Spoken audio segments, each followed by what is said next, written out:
Hunting Adeline chapter 6 the shadow. ছোট যন্ত্রটার ফিসফিস শব্দে বুঝতে পারি আমার নির্দেশ আসতে চলেছে। আমি মুষ্টি শক্ত করে নাড়াই। অস্থিরতা সাপের মতো স্নায়ু জড়িয়ে ধরে টাইট করে রাখে। মুখ্য এলাকায় 5 জন সশস্ত্র, ওদের পেছনে 3 জন আর সামনে 4 জন। আমি গলা টান করে বাঁকাই। হাড় ভেঙে যাওয়ার মতো টুংটাং আওয়াজে মজা পাই। টেনশন কিছুটা কমে, কাঁধ ঢিলে হয়। 12 জনকে নামিয়ে দিতে বেশি বেগ পেতে হবে না, তবে দ্রুত আর নিঃশব্দে করতে হবে। জীর্ণ গুদামটার চারপাশে পাহারাদারদের সরিয়ে ফেলাটা সহজ ছিল। সন্ধ্যা অনেক আগেই নেমেছে। পর্যাপ্ত অন্ধকার দিয়েছে। ছায়ার মধ্যে লুকিয়ে নিখুঁত স্নাইপার শট নেওয়ার জন্য কয়েক সেকেন্ডই লেগেছিল। ওদের ভুল ছিল চোখের উপর নির্ভর করা।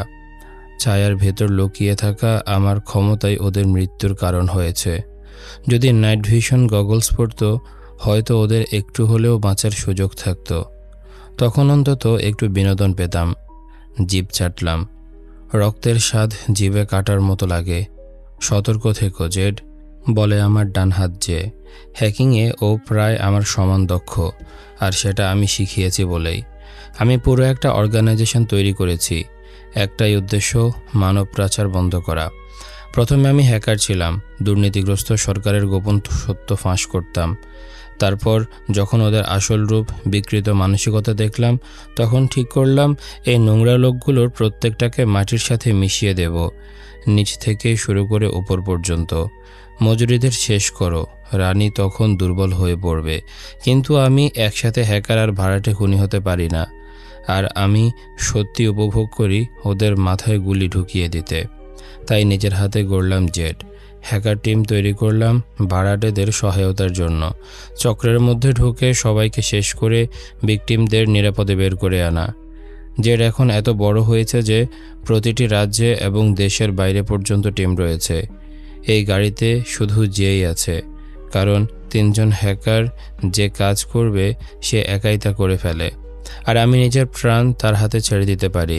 আমি যে সতর্কবার্তা উপেক্ষা করি। আমার ভাগ্যের দরকার নেই, আমার দরকার স্কিল আর ধৈর্য। আর দুটি আমার যথেষ্ট আছে। দরজার কাছে গিয়ে দেয়ালের সাথে গা লাগিয়ে নিঃশব্দে পা ফেলি। দরজার কাছে পৌঁছাতে হালকা ক্লিক আওয়াজ পাই। যে করেছে। পুরনো বিল্ডিং হলেও প্রয়োজনে সর্বশেষ প্রযুক্তি বসানো আছে। চক্রের নেতা চাইছে জীর্ণ পরিত্যক্ত চেহারায় থাকুক, যাতে কারো নজরে না আসে। তবে গৃহচ্যুত বা গ্যাংস্টারদের প্রবেশ ঠেকাতে প্রায় অদম্য করে রেখেছে। ক্লিয়ার। সিস্টেম 10 সেকেন্ডের জন্য ডাউন। এখনই ঢোক। দ্রুত হ্যান্ডেল ঘুরিয়ে দেই, শরীর ঢুকিয়ে দেই। দরজাটা নিঃশব্দে বন্ধ হয়। পুরনো বিল্ডিংটা ওপেন কনসেপ্টের। ব্যাকডোর দিয়ে ঢুকে ডিম আলোয় ভরা করিডোর। সামনে আর বাঁ দিকে যেতেই দেখা যাবে সেখানে এক সময় রাবার ফ্যাক্টরির মেশিন বসানো ছিল। সেখানে মেয়েগুলোকে আটকে রাখা হয়েছে। দূর থেকে কান্না, চিৎকার, যন্ত্রণায় ভরা শব্দ কানে আসে। তপ্ত রাগে চোখ অন্ধকার হয়ে আসে, তবু নিজেকে ধরে রাখি। এই কাজে রাগে গা জ্বলে উঠলে চলবে না, না হলে মেয়েগুলো কোনো দিনও বাঁচবে না। তবুও কঠিন। এই নোংরাগুলো আমাকে পশুর মতো করে তোলে। ক্যামেরা নিয়ন্ত্রণে নিয়েছি। 1 ঘন্টার মধ্যে সিস্টেম রিসেট হবে। আমাকে বের করে দেবে, যে জানায়। আমার 10 মিনিটই যথেষ্ট। ছায়ার মধ্যে লুকিয়ে করিডোর পার হই। কোণের পাশে উকি দেই। প্রায় 1000 বর্গফুট জায়গা জুড়ে পাতলা খাটো বিছানা। প্রতিটি খাটের সাথে লোহার খুঁটি বসানো। খুঁটির সাথে চেন দিয়ে মেয়েগুলোর গলায় লোহার কলার, যাতে খাট থেকে 2-3 ফুটের বেশি নড়তে না পারে। মুষ্টি শক্ত করে ধরি। হাত অবশ হয়ে আসে। পেছন থেকে পিস্তল বের করি। প্রথম জন পড়ার সাথে সাথে বাকি সবাই গুলি চালাবে, তাই সাবধানে। দ্রুত হতে হবে। ওরা মেয়েগুলো নিয়ে কতটা সাবধানে থাকবে বোঝা কঠিন। লিডাররা জানে যদি কোনো কুমারী মেয়ে মারা যায় তবে টাকার ক্ষতি হবে, আর তাদের মাথা নামিয়ে উদাহরণ তৈরি হবে। তবুও অনেকেই নিজের যান বাঁচাতে পাগল। যে এমন বলেছিল 3 জন লোক সামনে দাঁড়িয়ে আছে, আমার উপস্থিতির খবর নেই। মূর্খ খাতাগুলো। আমি বুঝি না লোকে বিপদ ঠিক পেছনে দাঁড়িয়ে থাকলেও টের পায় না কেন। মাথা গরম করে। একটানা গতিতে 3 জনকে নামিয়ে ফেলি। তাদের দেহ পড়ে যায়। কিছু মেয়ে লাফিয়ে ওঠে। কেউ কেউ চিৎকার করে কুঁকড়ে যায়। কেউ নিশ্চুপ হয়ে থাকে। স্বাভাবিক হলে একটা মেয়ে চিৎকার করত, কিন্তু এরা হত্যাকাণ্ডে অভ্যস্ত হয়ে গেছে। মেয়েদের মধ্যে থাকা 5 জন লোক একসাথে ঘুরে তাকায়। তাদের মুখে বিস্ময় থেকে আতঙ্ক থেকে রাগ ছড়িয়ে যায়। তারা বন্দুক বের করতে যায়। আমার শরীর এখনও দেয়ালের আড়ালে। 2 জন গুলি ছোড়ে। আমি পেছনে সরে যাই। একটা গুলি দেয়ালের কোণ ছুঁয়ে যায়। আমার চোখে কংক্রিটের টুকরো ঢুকে যায়। আমি চোখ মুছে নেই। ততক্ষণে এক লোক কোণের পাশে এসে পড়ে। তার কপালে গুলি বসে মরার আগেই। মুখে বিশ্রীভাবে গর্ত তৈরি হয়। এমন কুৎসিত চেহারা না থাকলে হয়তো দুনিয়া ক্ষতি পেত। তার দেহ পড়ে যাওয়ার আগেই কলার ধরে টেনে নেই। তার পচা শ্বাসে বমির মতো লাগে। দেহটাকে ঢাল হিসাবে ব্যবহার করেই করিডোর থেকে বের হই। চারদিকে গুলি উঠছে। দেহটাতে কয়েকটা গুলি লাগে। আমি 2টা শট ছুড়ি। 2টো দেহ পড়ে যায়। আমি ঢুকে পড়ি করিডোরে। রক্তাক্ত দেহটা সরিয়ে দেই। তার মাথা সিমেন্টের মেঝেতে ঠক করে লাগে। মাত্র 5 সেকেন্ডের জন্য তাকে ঢাল হিসেবে ব্যবহার করেছি, তবুও ভাগ্য সহায় হয়েছে। রিয়েল লাইফ সিনেমার মতো নয়, গুলি সহজেই দেহ ভেদ করে। আমি মানুষের দেহকে ঢাল হিসেবে ব্যবহার করি না, না করলে উপায় না থাকলে। গুদাম জুড়ে চিৎকার, আতঙ্কের আর্তনাদ, মাগিটাকে মেরে ফেল ধরনের চিৎকার। এখনও 6 জন বাকি। তাদের আতঙ্ক বাতাসে ভেসে আসছে। বেরিয়ে আয়, হাত তুলে, বন্দুক ফেলে দে, না হলে এদের মেরে ফেলবো। একজন চেঁচায়। গলা বাতাসে প্রতিধ্বনিত হয়। আমি দীর্ঘশ্বাস ফেলি, কাঁধ ঢিলে করি। ওর কথা মতো বন্দুক ফেলে দেই। হাত তুলে বের হই। 6 জন লোক মেয়েদের সামনে দাঁড়িয়ে থাকে, যাতে গুলি না লাগে। ওরা এটা করছে শুধু প্রোডাক্ট বাঁচানোর জন্য, মেয়েদের জন্য নয়। এটা ভাবতে গা গরম হয়। মজা তো এখনই শুরু হলো। আমি ঠোঁটে হালকা হেসে বলি, চুপ কর। লোকটা থুতু ফেলে চেঁচায়। মেক্সিকান, টাক, পুরো শরীর জুড়ে ট্যাটু, জামা কাপড় থেকে দুর্গন্ধ বেরোচ্ছে। তার কপালে একটা বিশ্রী দাগ। মনে হচ্ছে কেউ পাউরুটির ছুরি দিয়ে কপাল ছিঁড়ে দিয়েছে। এই তো পার্নান্দো মশাই, ঠিক যাকে খুঁজছিলাম। পার্নান্দোর চোখে ভয়। পেছনে টেবিলে রাখা ক্র্যাক 5 থেকে বোঝা যায় ওরা সব নেশায় চোর। খারাপ খবর, এরা নেশা থাকলে গুলি ছোড়ার আগে ভাবে না। আর এখানে 6 জনের আঙ্গুলেই ট্রিগার। তোকে কে পাঠাইছে? পার্নান্দো বন্দুক নাড়িয়ে চিৎকার করে। আমি নিজেই এসেছি। আমি ঠান্ডা গলায় বলি। ওরা সবসময় ভাবে আমি কারো হয়ে কাজ করি। আমি কারো হয়ে কাজ করি না। লোকটা আমার মাথার উপর গুলি ছোড়ে, আমাকে ভয় দেখাতে চায়। দেখলে হবে, ট্রিগার হ্যাপি। আমি চোখের পলক ফেলি না, বরং চারপাশ পর্যবেক্ষণ করি।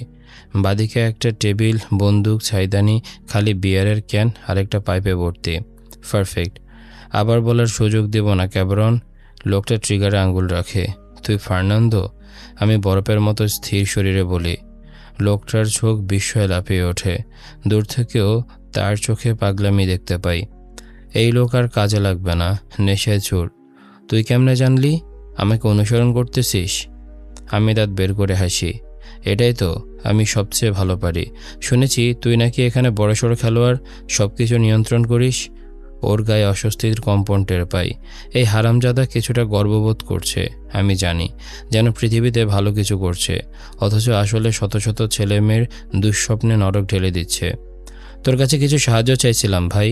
তাই নাকি? ও ঠাট্টা সুরে বলে। তুই কি ভাবছিস আমি তোকে কিছু বলবো নাকি? আরেকটা গুলি ছোড়ে। এবার আমার খুব কাছে দিয়ে গরম শ্বাসের মতো গুলি চলে যায়। তবু আমি পলক ফেলি না। আর এই জিনিসটাই ওকে আরও খেপিয়ে তোলে।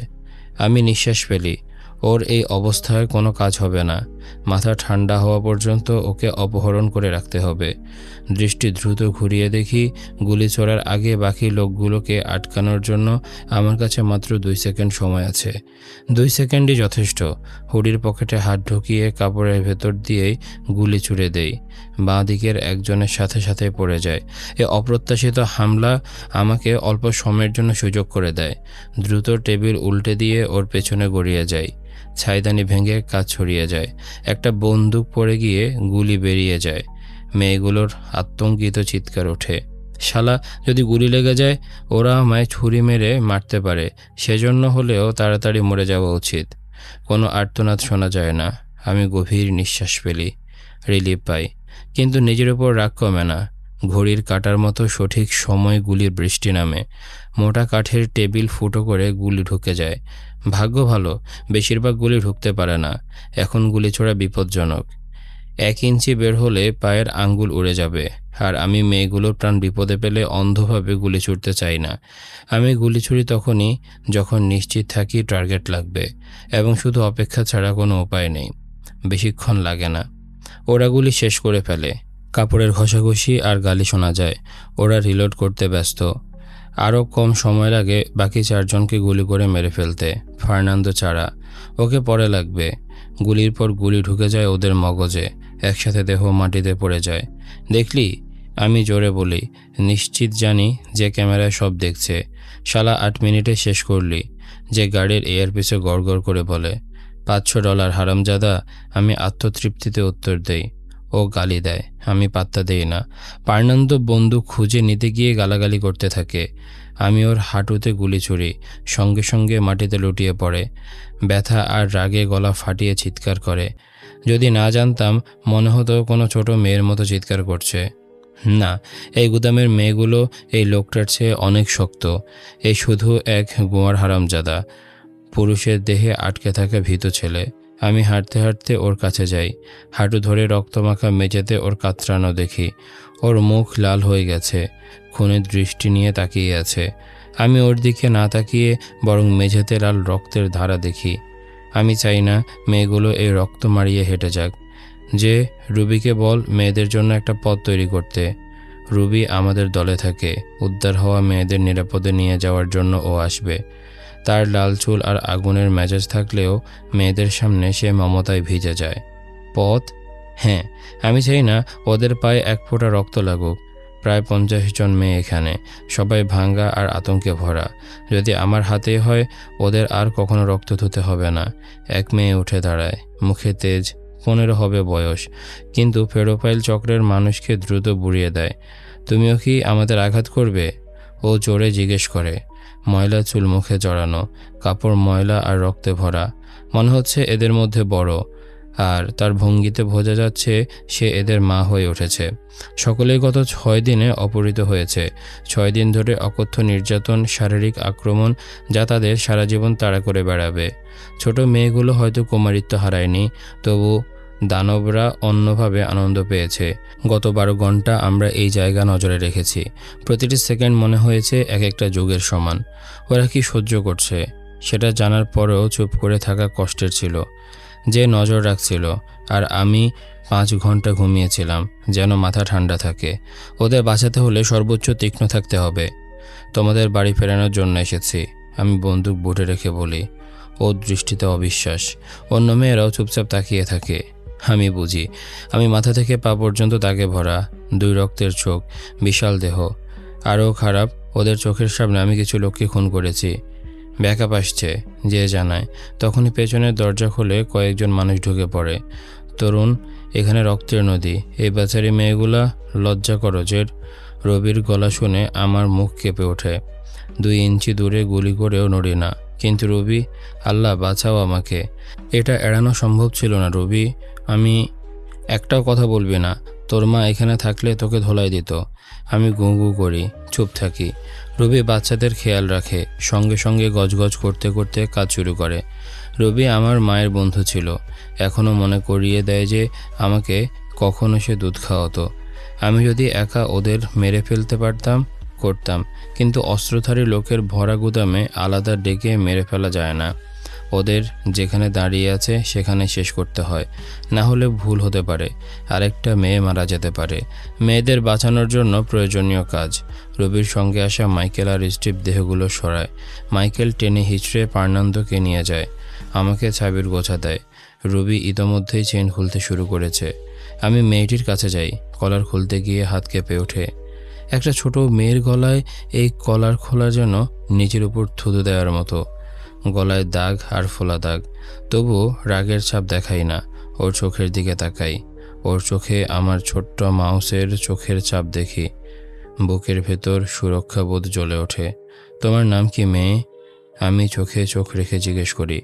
ও হয়তো ভাবছে আমি ওর দেহের দিকে তাকাবো, কিন্তু সেটা কোনো দিনও হবে না। সিসিলি, সে উত্তর দেয়। আমি ভ্রু তুলি। তোমার বাবা মা সিসিলি থেকে এসেছে? ওর ময়লা মুখের ফাঁক দিয়ে বাদামি ত্বক দেখা যায়। সে ধীরে ধীরে মাথা নাড়ে। মা আর বাবা ওখান থেকে এসেছে। কিন্তু আর ফিরে যেতে পারিনি। তাই তারা বলতো আমি তাদের একমাত্র বাড়ি। আমি মাথা নাড়ি। ওর ডান চোখে কালশিটে। আরেকবার রাগে আগুন জ্বলে ওঠে। তাদের আবার বাড়ি দিতে চাইছো? ও থামে, তারপর ছোট্ট হাসি দেয়। হ্যাঁ, ফিসফিস করে বলে। ওর চোখে পানি জমে। আমি দেখার ভান করি না, কারণ ও চাইবে না কেউ সেটা খেয়াল করুক। তাহলে চলো বাচ্চা, এই মেয়েটা বাড়ি ফিরবে, আর ওর সামনে কঠিন পথ থাকলেও সে সেরে উঠবে। আমরা যাদের উদ্ধার করি তাদের সবসময় নজরে রাখি, যাতে আর হারিয়ে না যায়। একবার যা হয়েছে তা আবার হতে পারে। ও আমাকে আঁকড়ে ধরে হাঁটে। কোণের চোখে দেখি এক মেয়ে রক্তে পা রাখে। আমি থামি, রুবির দিকে তাকিয়ে হাত তুলে ইশারা করি। রুবি, কি বলেছিলাম? মেয়েদের পায়ে রক্ত লাগবে না। রুবি আতকে ওঠে। চরিত্র উল্টে গিয়ে দৌড়ে যায়। ও বেবি, আসো পরিষ্কার করে দেই। রুবি বলে। আমি ঘুরে দাঁড়াই। জানি আর এমন হবে না। আমি সিসিলিকে ক্রেঞ্চ পার করে বাইরে নিয়ে যাই। চোখ দিয়ে ওর পায়ের দিকে নজর রাখি। ওকে ভ্যানে তুলে দেই। ওখান থেকে হাসপাতালে পাঠানো হবে। ওর পরিবারকে জানানো হবে। আমি নামহীন সুরে হুইসেল দেই। মেয়েরা নিরাপদে গেলে আমার কাজ শেষ। রাস্তার ওপারে লুকিয়ে রাখা মাস্তাঙ্গে যাই। এখান থেকে বেরিয়ে যেতে চাই, কিন্তু আমার শিকার এখনও শেষ হয়নি। এখন আমাকে আমার ছোট ইঁদুরের সঙ্গে খেলা করতে হবে। এই ছিল আজকের এপিসোড। কেমন লেগেছে তোমাদের কমেন্ট করে জানাও। দেখা হচ্ছে পরের এপিসোডে। ততক্ষণ পর্যন্ত সবাই ভালো থাকো, সুস্থ থাকো। আজকের মতো আমি তারিফ এখানে বিদায় নিচ্ছি। আল্লাহ হাফেজ।